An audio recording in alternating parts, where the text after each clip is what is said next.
Oke, selamat malam semuanya. Ya, ini F-Talk edisi 15 November 2022. Seperti biasa, malam ini kita akan berikan update market IHSG dan saham-saham yang sudah masuk di kolom komentar F-Talk edisi terakhir, edisi 14 November 2022. Cukup banyak ide dari Bapak Ibu semua. Terima kasih sudah memberikan ide untuk pembahasan F-Talk malam ini. Kita langsung mulai saja agar durasi tidak terlalu panjang. Kita mulai dari IHSG seperti biasa. Hari ini IHSG masih flat, bahkan nyaris tidak bergerak kemana-mana, hanya bergerak di atas 7.000, 7.030 ya.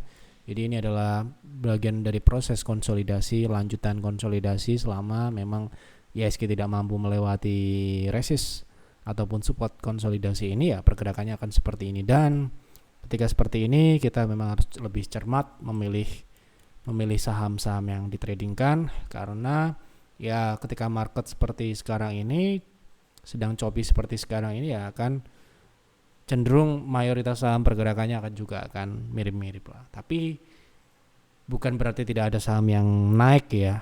Jadi ada banyak saham yang juga yang mengalami kenaikan. Ya. Seperti hari ini kita juga tradingkan saham IPPE, kemudian Anda lihat sendiri KIN ya. Hari ini juga mengalami kenaikan. Kemudian saham Stockholm minggu ini MPMX juga ya mengalami kenaikan juga cukup mencapai target hari ini ya di 1180, dan ya tetap masih ada saham-saham pilihan yang menurut pengamatan kami menarik untuk ditradingkan gitu ya.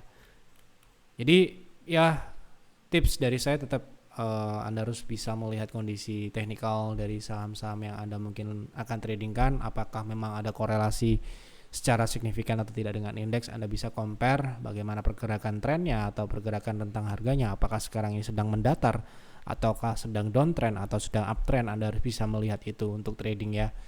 Baik, jadi seperti itu, masih sama dengan pembahasan di Stockholm untuk IHSG. Pergerakan mungkin besok masih akan berlanjut seperti ini hari ini. Kita lanjut ke pembahasan saham. Yang pertama, Cak baru akan buy untuk trading karena pembahasan sebelumnya nunggu di 240. Oke.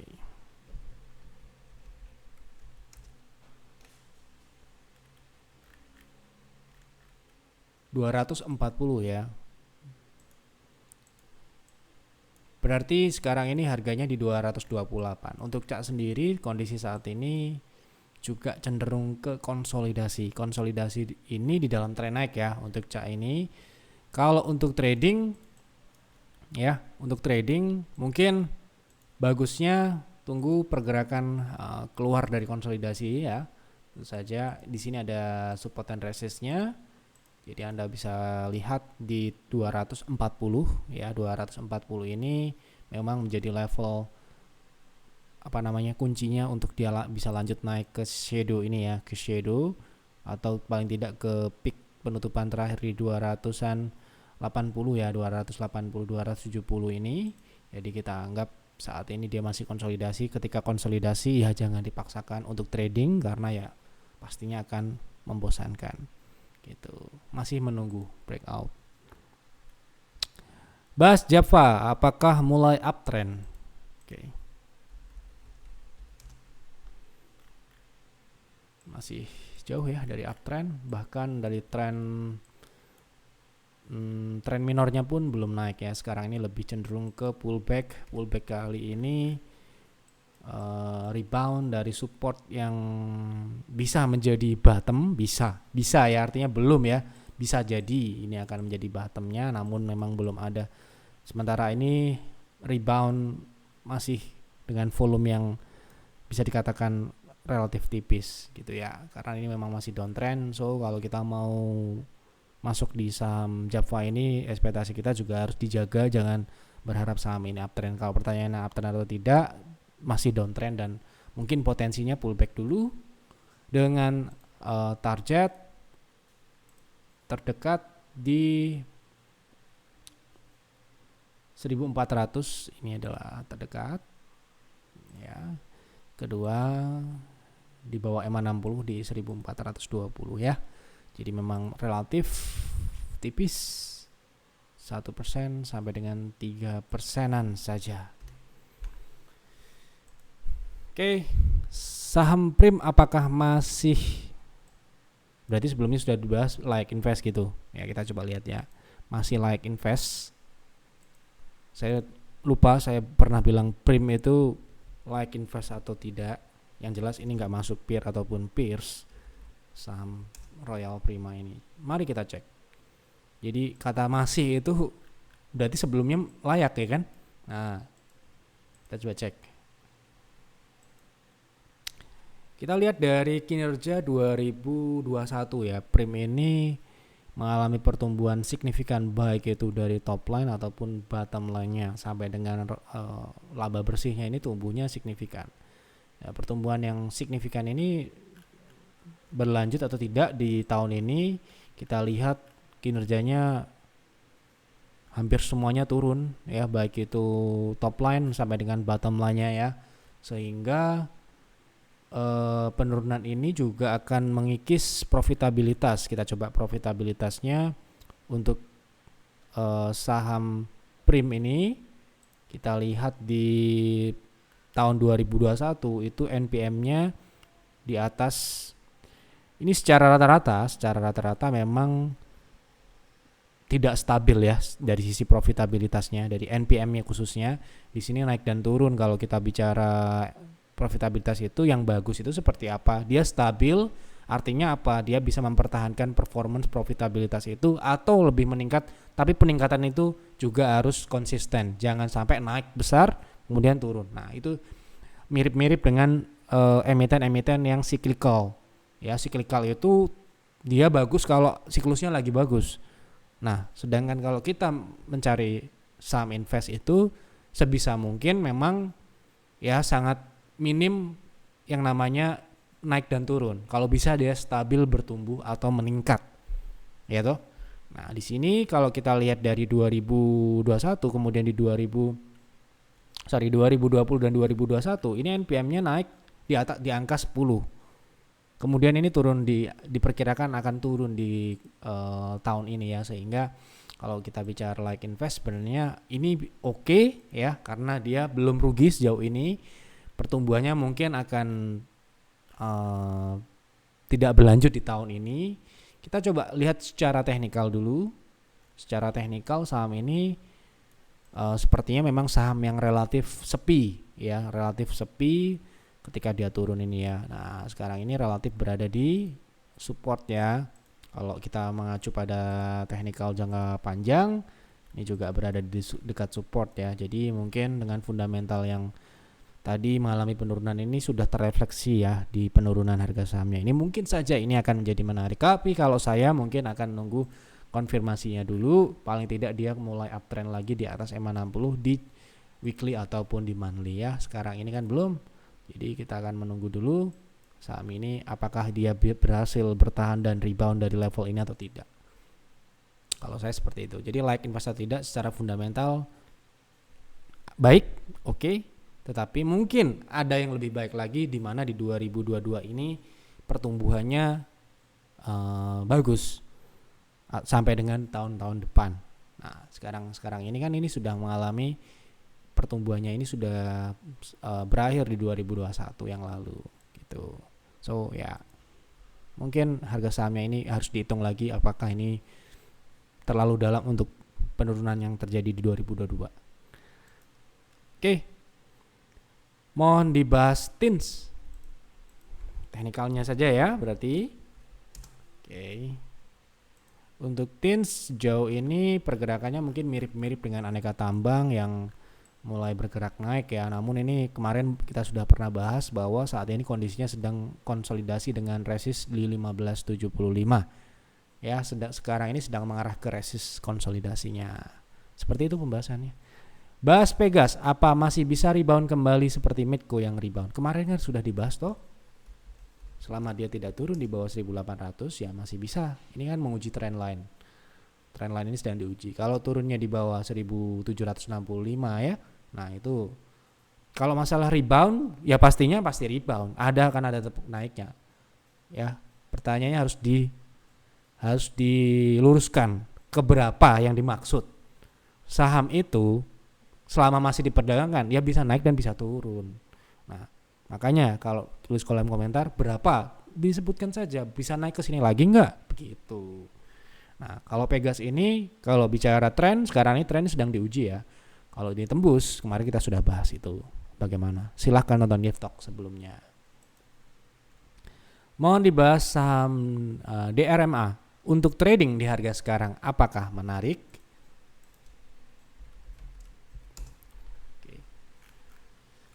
Untuk DRMA sampai dengan perdagangan terakhir hari ini, kita lihat secara pergerakan, kita bisa lihat dari moving average EMA ini cenderung turun dan mendatar ya. Turunnya ini ya melambat, tapi bisa dikatakan ya ini masih dalam proses konsolidasi turun ya. Sehingga kalau saya ini mungkin kan sekarang ini berada di support ya, kita harus juga hitung di area konsolidasi ini bisa nggak ditradingkan gitu kan. Nah, kita coba hitung itu sekitar 7%-an dengan risk ya kita ambil 3% lah ya toh. Atau bagus lagi kalau Anda bisa beli ketika dia rebound benar-benar rebound di atas 610, dia sentuh kemudian dia rebound, Anda bisa ikuti itu, Anda bisa lebih potensi upside-nya lebih besar lagi. Kalau kita ngacu EMA 60 memang cuma 5% ya, karena EMA 60 ini ya lagi-lagi juga cukup dijaga nih untuk saham DRMA kebetulan. Jadi ya kalau kita mengacu EMA 60 itu 5 upside-nya sampai dengan kurang lebih ya 8%-an gitu. Ya kalau saya sih mungkin masih milih yang lain dulu ya toh. Gitu. Masih milih yang lain dulu yang mungkin potensi upside-nya masih bisa di atas 10%. Walaupun mungkin kita trading cuma nyari 5 sampai dengan 6%, kalau misalkan saham yang kita pilih itu memiliki potensi di atas 10%, itu akan lebih enak lagi. Lebih fleksibel lagi. Nah, sedangkan kalau ruangnya kurang dari 10, ya kita jangan berharap terlalu tinggi dulu. Ya toh? Lagi-lagi perhitungan bisnis, ketika kita trading kita lagi-lagi harus berhitung. Kira-kira mungkin enggak ya, possible enggak ya buat kita profit di saham ini? Gitu. Jangan sampai kita beli kemudian sahamnya bukan hanya turun tapi tidak bergerak. Nah, itu lebih enggak enak lagi kalau saya. Lebih baik dia turun dan cepat kena stop loss-nya daripada dia diam. Karena kalau diam kita enggak bisa switching ke saham yang lain. Gitu. Ya. Jadi modal kita enggak berputar. Diam kayak investor. Gitu. Kalau investor memang dia konsekuensinya jangka panjang karena dia memang nggak bisa untuk mengikuti jangka pendek. Gitu. Jadi ketika kita memutuskan memilih saham, misalkan DRMA, case-nya di DRMA ini, kalau saya mungkin akan mencari yang lain dulu. Kalau masih ada yang lebih bagus, kenapa harus DRMA? Gitu. Kira-kira begitu, semoga mencerahkan ya. Itu pandangan saya seperti itu ya. Pembahasannya simple tapi oke banget ya. Saya usahakan sesimpel mungkin karena Yev Talk ini kan pembahasannya banyak saham dan semoga ya bisa menjawab walaupun ini sisa-sisa tenaga saya setelah bekerja seharian. Saya sempatkan sedikit waktu untuk meluangkan waktu ya melayani Bapak Ibu subscriber di YouTube dan juga ini kebanyakan juga mayoritas member-member kami mungkin yang tidak puas berkonsultasi dengan advisor di chat ya mungkin bisa discuss di YouTube ini. Tapi ya memang ketika Anda member bisa lebih konsultasinya bisa lebih baik memang konsultasi di chat ya supaya ketika jam trading Anda bisa segera eksekusi karena Yev Talk kan juga malam gitu ya. Jangan sampai ada nunggu jawaban Yev Talk sahamnya sudah bergerak kemana gitu kan. Mohon bahas MPPA untuk trading jangka pendek dan atau swing trade, apakah menarik MPPA untuk swing trade. Sekarang hujan ya, semoga suaranya nggak tetap bisa jelas ya, semoga. Oke, untuk MPPA sekarang ini dia pullback juga, kondisinya pullback dan untuk pullback kali ini saya lihat transaksinya ada peningkatan cukup besar ya. Kita lihat dari transaksi ini sebuah indikasi yang baik ya. Kalau kita mengacu pada tren, tetap ini tren turun. So kalau Anda mau trading ya swing trade memang hanya bisa swing trade dulu. Berapakah target pullback atau swing dari saham MPPA ini? Ya, kita akan lihat yang paling masuk akal untuk jangka pendek. Apakah masih menarik secara potensi upside-nya? Itu sekitar kita mengacu pada target terdekat dulu 10 sampai dengan 18% dengan risk sekitar 9, ya kita bisa batasi di 4% sampai dengan kalau Anda mengacu pada teknikal itu bisa 9% ya. Stop loss itu bisa ditentukan teknikalnya, artinya kalau teknikal terpenuhi sahamnya akan turun lebih lanjut, atau Anda batasi sesuai dengan profil Anda, misalkan kita 5%, walaupun sahamnya teknikalnya masih bagus tapi sudah turun 5%, ya kita harus batasi itu, mau tidak mau, suka tidak suka. Ya ini sedikit edukasi. Ya kalau kita bicara untuk swing MPPA ini menurut saya masih oke. Mungkin saya akan batasi itu di 148 ya. Kalau belinya di harga terakhir, ini sudah beli atau belum saya nggak tahu. Ya. Nah terakhir. Bahas prospek saham Gajah Tunggal untuk invest jangka menengah. Oke, kita coba cek apakah tumbuh dan sudah profit saham ban Gajah Tunggal ini. Kita cek dulu trennya. Masih turun ya. Nah, untuk kinerja sampai dengan kuartal 3 gitu ya, sampai dengan kuartal 3 ini secara keseluruhan ya memang jelek. Mohon maaf, jelek. Ya. Jadi saya lihat ini aja udah langsung, kalau saya nggak akan pilih. Kenapa begitu? Kita tuh butuh saham cuma paling 6 atau 8. Masa nggak ada yang lebih baik dari Gajah Tunggal? Itu toh. Ya kalau duit kita triliuner ya kan, portofolio kita sahamnya bisa banyak karena kita juga punya fund manager yang lain, punya yang mengelola portofolio itu. Ya mungkin saking banyaknya saham yang harus dibeli, mungkin Gajah Tunggal ini bisa jadi pilihan. Tapi kalau saya cuma punya uang katakanlah sedikit lah, 1 miliar 2 miliar atau ratusan juta gitu ya, mungkin saya akan alokasikan di saham-saham yang lain yang lebih sehat, lebih baik, profitabilitasnya bagus, tumbuh ya. Nah, kalau kita lihat ini memang kita lihat dari revenue tumbuh. Nah, tapi yang menjadi masalah adalah bottom line-nya ini ya, gitu, tidak stabil dan kadang-kadang rugi. Dan ini secara overall di tahun ini itu diprediksi akan rugi, ya kan? Nah, ruginya 100 miliar. Ya, kalau saya lagi-lagi lihat ini aja nggak usah analisa lebih dalam, udah bisa saya simpulkan, gitu. Jadi secara fundamental, mohon maaf untuk saat ini loh ya. Saya nggak bilang beberapa tahun ke depan bagaimana.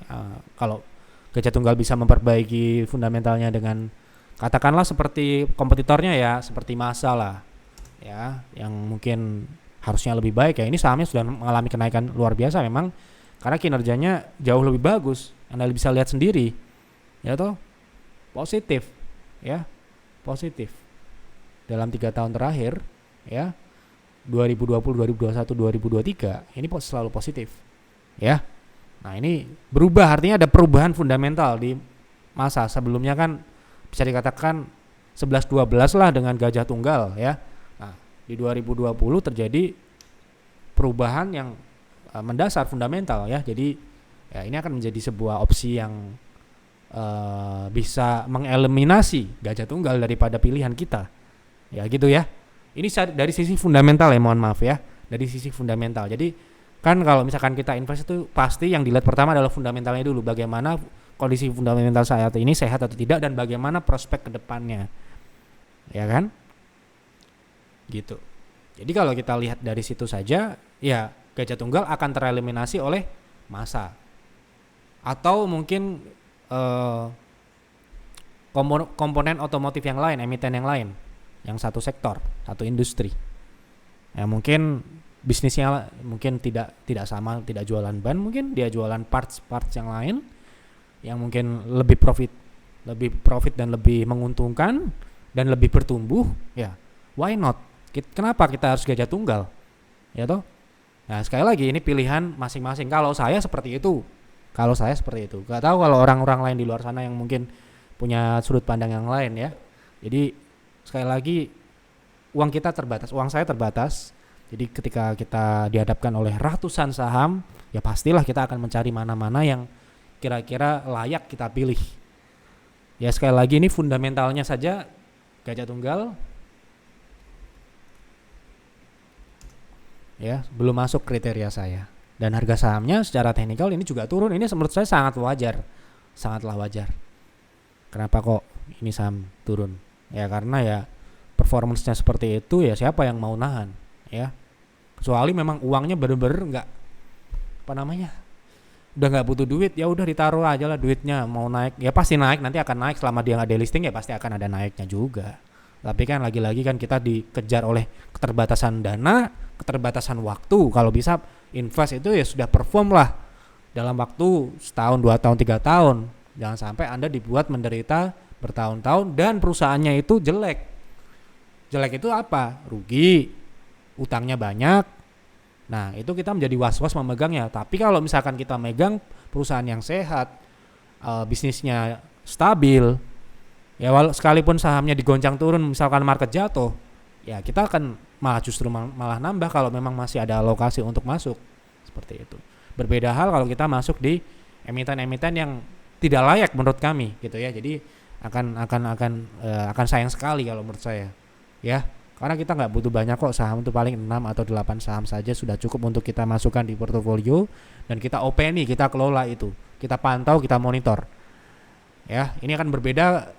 Ini kita bicara personal portfolio. Tapi kalau ini bicara big fund atau fund manager yang duitnya tidak berseri, yus, kamu suruh orang ngamati saham Gajah Tunggal itu sampai dia naik gitu loh. Sampai dia memperbaiki kinerja seperti itu. Mungkin itu dulu yang dapat saya sampaikan di F-Talk malam ini. Semoga dapat mencerahkan Bapak Ibu semua. Ini sekali lagi opini saya pribadi, analisa saya pribadi. Memang bisa saja benar, bisa salah. Silahkan analisa lagi, buat trading plan, buat investing plan. Jangan ditelan mentah-mentah. Dukung kami dengan klik like, dengan subscribe channel ini apabila Anda merasa F-Talk bermanfaat. Tulis di kolom komentar saham apa yang menarik untuk dibahas di F-Talk selanjutnya. Selamat malam dan selamat beristirahat.